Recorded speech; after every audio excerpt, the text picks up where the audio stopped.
couch, dogs, me, guitar lessons.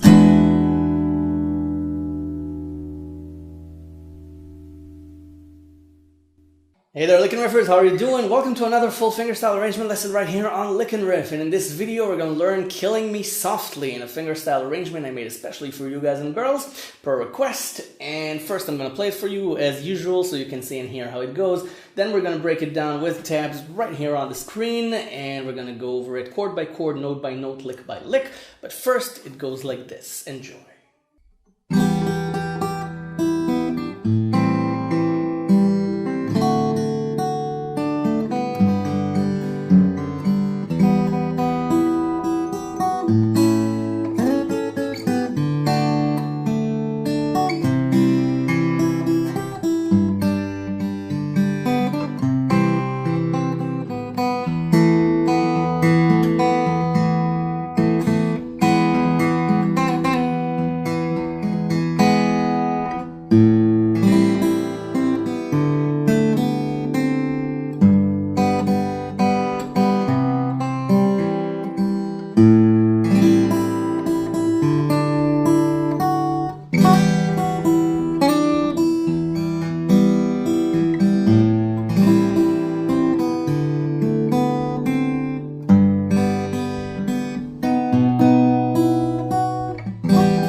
Alright, so this song has a verse and the chorus, and you start with the chorus. So you start with E minor, but with 3 on the E string. So it's the E string on 3 with the open 2nd, 3rd, and 6th strings. Okay? And you continue playing the E string on 3 more times. Then you have the open E string, 0, 3 on the 2nd string, then the A bass note, the 5th string, then 1 on the 2nd string, and you can harmonize 1 with the open 3rd string because this is A minor 7. And you can put the A minor 7 on, 1 and 2 on strings 2 and 4 if you want to arpeggiate the chord after the line. So, okay? And take note that this is the motif here. The bass note of the next chord always comes right before the last note of the melody. Okay, so as you'll see, this is the motif. So again, E minor, A minor 7. Okay, then D7. Okay, just like the E minor with 2 on the E string 4 times. Okay, D7, of course, 2, 1, 2 on string 1, 2, and 3. Then you use your pinky for 3 on the 2nd string. Then 2 on the 3rd. So it's. Then you have the open 2nd string with a G chord, so you can harmonize with the open 3rd and 4th if you like, with 3 on the 6th string. So it's. Okay? And this line is a little bit different. I know I said there's a motif, but the motif doesn't have to appear in every line. And this one is a little bit different, so you'll see what I mean in the next line. Then you have, okay, E minor again, open 2nd string 3 times with the bass, so you can harmonize with the 3rd string. Okay? You can also do a G to E minor cliche bass move with 3, 2, 0 like this.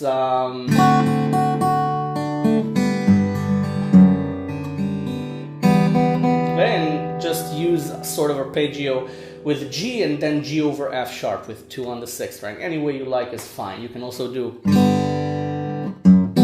okay, just choose 0 to the next line. That also works. Just giving you options.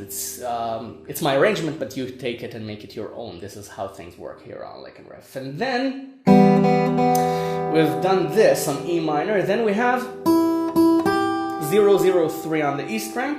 Then we have this, the motif. 2 on the E string, A bass, and then the A chord. Okay? 2, A bass, A chord. Strings 1, 2, and 3. Okay? 0, 2, 2. So then we have 5, 5, 5, 3 on the E string. I harmonize it with 6, 6, 6, 4 on the 3rd string, just to create a little bit of interest instead of just a boring line, a single note line. So you can create a 6th harmony. If you want to know more about 6th harmonies, I have 2 lessons, one on 3rd harmonies, which is this, and 6th harmony, which is this. 2 strings apart or 1 string apart. It's a 3rd harmony and a 6th harmony. It's a very common method of harmonizing. It's well worth knowing. So check out the lessons if you like.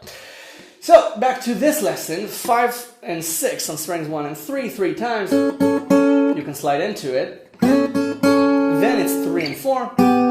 Then the D bass, giving us time to put the D chord on and play it. Okay, so again, the motif. Bass, last note. Then we have strings 2, 1, still on D. Then the C bass. Then the open E string is the melody note. You can play the whole C chord, strings 1, 2, and 3. So again, okay, see the motif here? Bass, last note. Then 0, 0, 3, 0 on the E string, then the motif again with G. Bass, 3 on the 2nd string. So we have, okay, you can harmonize of course with the 3rd string. Then 0, 3 on the 2nd string, and then it's C again. Okay, but this time the 1 on the 2nd string is the melody. So bass, and then the 2nd string. You can harmonize with the 3rd, or with the 3rd and the 4th. I think it gives it a little harsher sound, so I always maintain a little bit of distance by not picking the D string, unless it's absolutely necessary, and then I'll tell you that I deem it necessary. So we were here. Then 1, 1, 0, 0 on the 2nd string. Then you put an A shape on strings 3, 4, and 5 for E sus4. And again, the motif, bass, 6th string, and then 2 on the 3rd string. You can harmonize with the 4th this time. Okay? Then you have 2, 2 on the 3rd string, then 1 on the 3rd string, indicating an E chord, E major instead of E sus. But the note, the melody note here, the lyric note, is the open 2nd string. So we play, okay, I play strings 3 and 4 for the sus, and strings 2 and 3 for the E chord. And then you can do the 1 pull off to 0 twice on the 2nd string for that little oriental motif there that there's in the background in the original song, or in the singing in the Fugees song, the Fugees version. So again,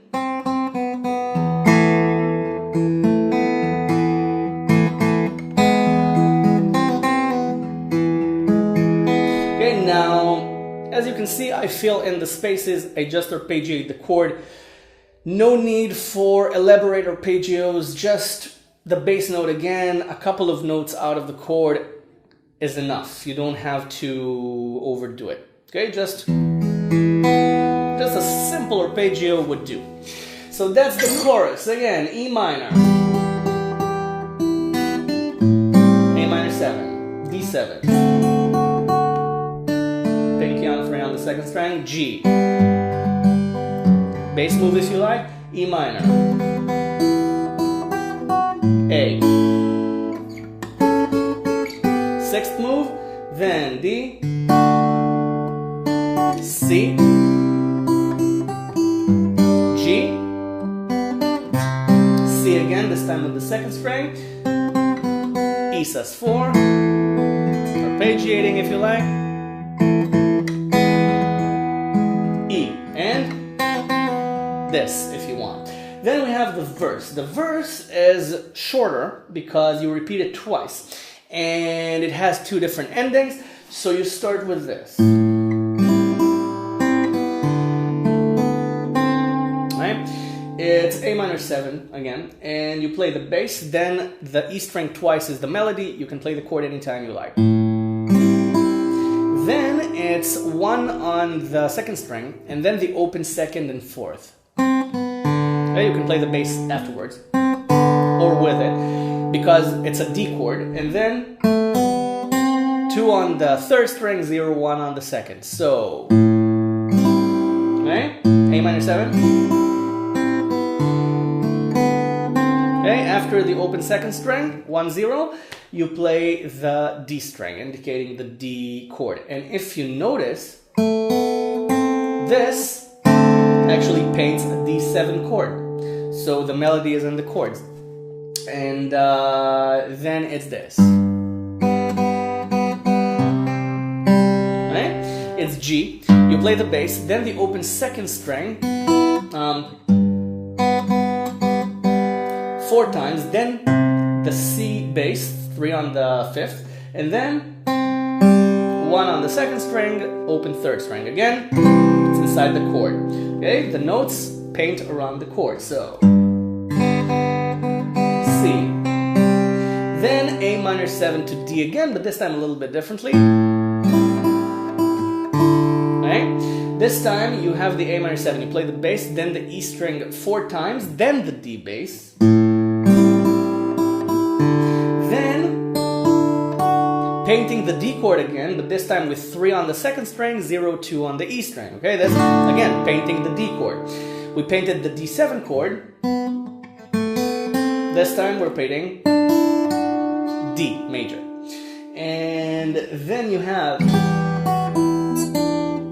okay, E minor with 3, 2, 0 on the E string, 3 on the second string, open E string. You can slide into the 3 on the second string. Okay, just as an embellishment. Then you play the first bar again. Then you have G. Like the second bar, but with a different ending. So it's the 3 on the 6th string, then the open second string 3 times. You can harmonize with the third, of course, and then you have this. Okay, B. You can also play it as B7.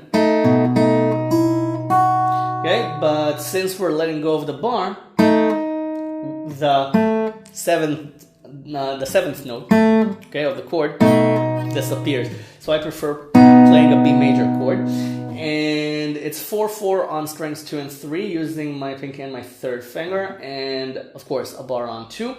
And I play strings 2 and 3 first, then the bass, 2 on the 5th string, then strings 2 and 3 again, then lifting the bar and putting it back on, 0 to 2 on the E string.